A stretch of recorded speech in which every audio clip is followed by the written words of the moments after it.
So the year is 2016. You can't wait to get home from a long day of school or a long day of work to just kick off your shoes and turn on your PS4 or your Xbox. You boot up that NBA 2K16 and load straight into the park. As you load into the park, you stare at the park leaderboards of the top 3 players and all the stat leaders as you get hit with this classic leaderboard loading screen music.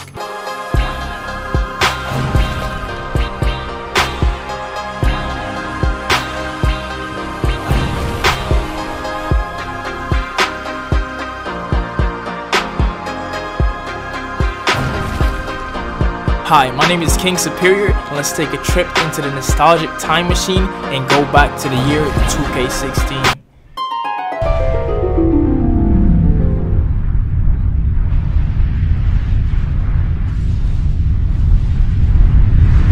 NBA 2K16 was a time PrettyboyFredo was at the very top of the 2K community. Solluminati was hated by a lot of other 2K YouTubers. Nolimitshawn was on an explosive rise from nothing to one of the top dogs. CashNasty's My Team Pack Luck was on another level. And back when there were very few clans, and being in a clan really meant something special.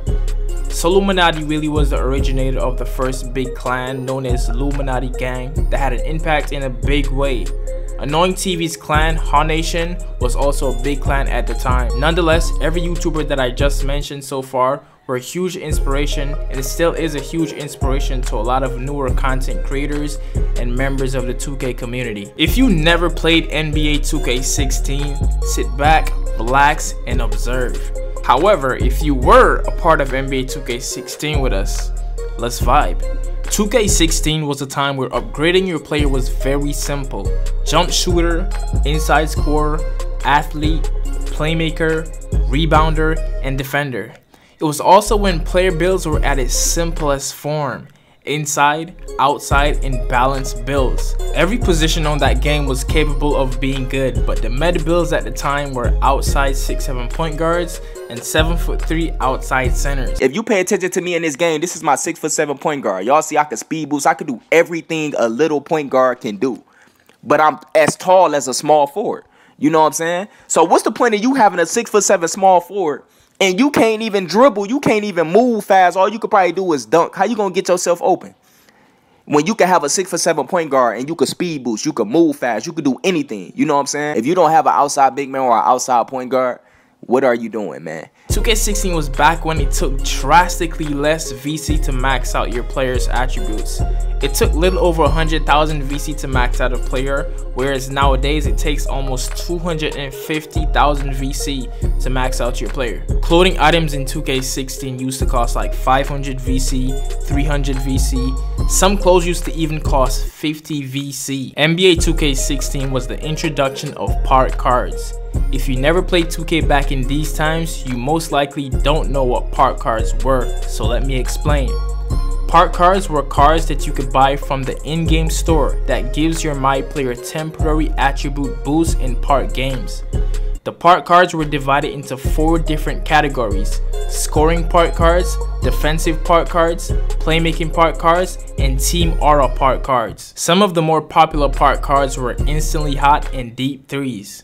The team aura part cards were cards that would give the entire team the attribute boost instead of a single player the boost like the other cards would. That was basically like Team Takeover before Team Takeover existed in 2K. Popping a part card was literally like Takeover, whether it was a team card or a regular card. Unfortunately, part cards had its unwritten rules. Using a part card was heavily frowned upon. It was taboo. No good players were ever really using a part card, and if you did, you were looked at as if you just committed a crime. Part cards were referred to as a bailout and was not respected at all by most of the community. But y'all see this weak ass nigga calling part cards looking like a motherfucking dyke.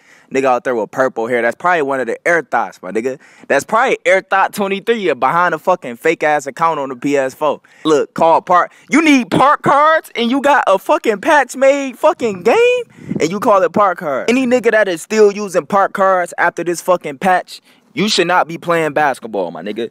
At all. You should not be on 2K16. You should not touch a basketball in real life. Your ass should be an ice skater or some shit like that. If you are calling park cards after this patch, my nigga, you need park cards to win. Break your fucking game right now, bruh. You know, so I hate weak ass nigga who use park cards 24/7. That shit is trash, man. But look, they pulling out them damn Yu-Gi-Oh mine cards. Y'all know I hate them fucking Yu-Gi-Oh mine cards, man. And look, man, I was tempted to pull some out, but I was like, nah, I ain't even finna be a bitch, bro, because I hate them Yu-Gi-Oh mine cards. They're so fake, bro. It's so overpowered. I cannot wait till they get rid of that shit, man. Most players would have a park card in the strap just waiting for the moment someone would use one. Then you would see the entire other team popping park cards as a way of countering your initial park card. In this time, it was also possible to miss a green release, whereas nowadays if you get a green release, it is guaranteed 100% that you're gonna hit that shot.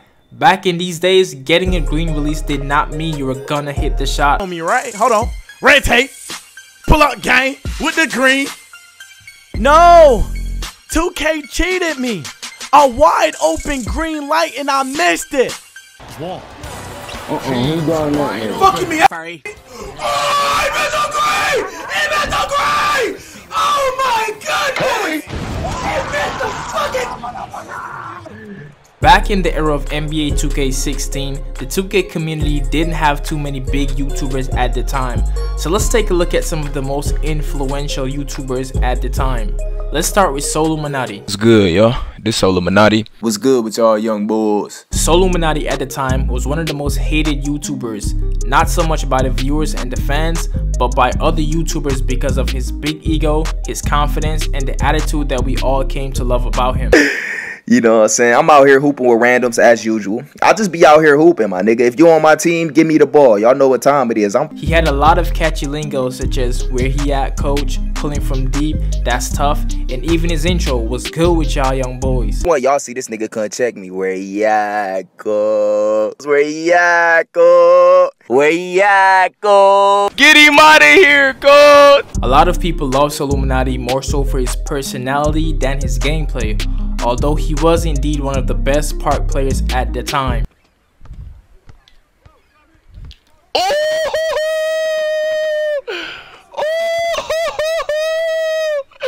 Get him out of here, coach!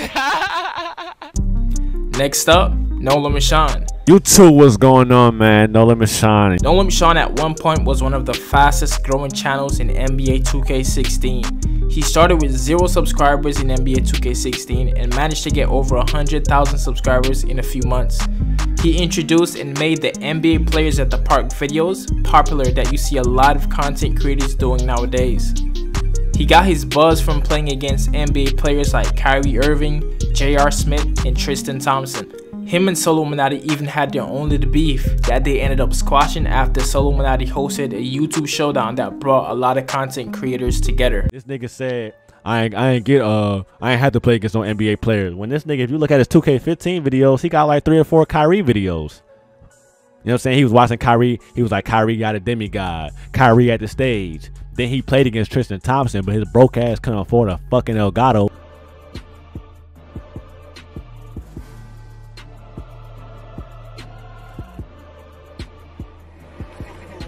Next up is PrettyboyFredo. Y'all know what time it is, man. It's your boy, PrettyboyFredo, aka Fredo 2 times in this bitch. Oh yeah. Y'all know what time it is, man. PrettyboyFredo was that guy that everyone looked up to in NBA 2K16. PrettyboyFredo had the greatest leap in NBA 2K16 and in the history of 2K in general. In the beginning of NBA 2K16, he had just over 30,000 subscribers and ended off the year with over 2 million subscribers.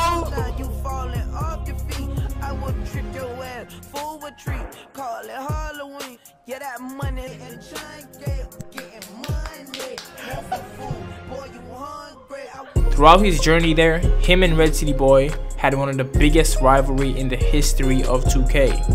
Red City Boy was the first Legend 3 in NBA 2K15, which was the highest rep at that time. So he had a lot of hype behind his name.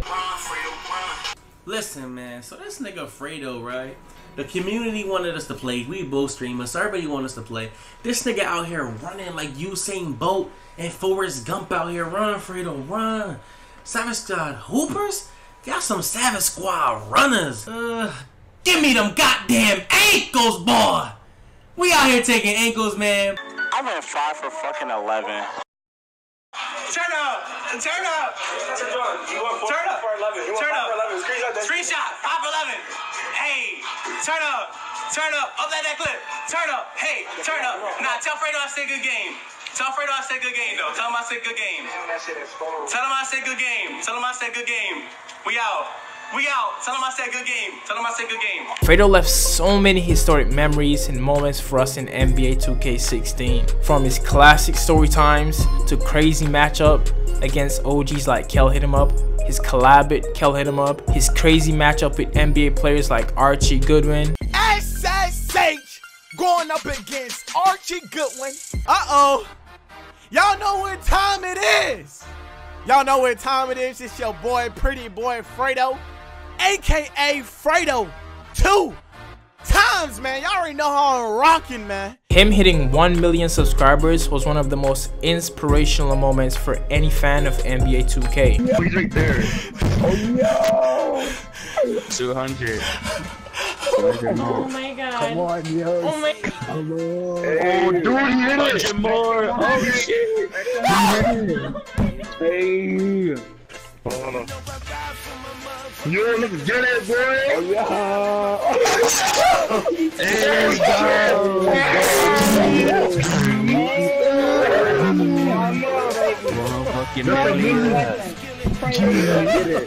Get the mini. Next up is CashNasty. CashNasty had the craziest My Team luck in NBA 2K16, but I could show you better than I could tell you, so check it out. Please.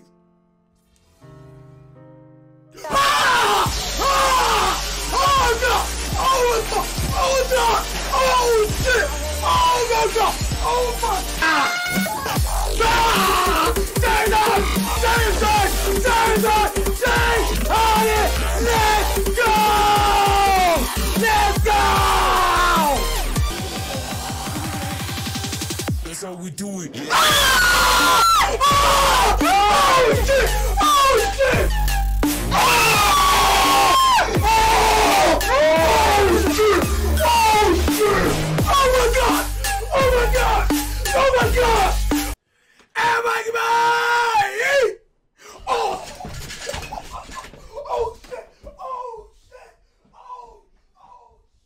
Alright, so it's time for a different segment. This segment is called Do You Remember? This is where I call out memorable moments from 2K16 that you might have forgotten. Do you remember when you used to get discounts on specific attributes occasionally to upgrade your player? For example, if it costs 36,000 VC to max out the jump shooter attribute, sometimes you would get like 40% off the amount of VC you would have to spend to max out that attribute. So with that discount, it would only cost 21,600 VC. Do you remember when everybody used to abuse the curry hop step left right spam?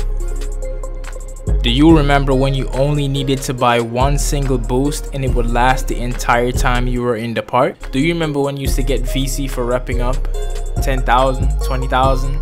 Do you remember the cube face scan glitch? Do you remember your My Player, Freak, his best friend Vic Van Leer? Hey, rest in peace, Vic. I could go on forever about the memories from NBA 2K16, so I'm gonna wrap it up right here. If you did enjoy the little nostalgic trip, hit that like button for me and share this video with a friend that you played NBA 2K16 with. My name is KingSuperior, and I'll catch y'all boys later, man. Peace.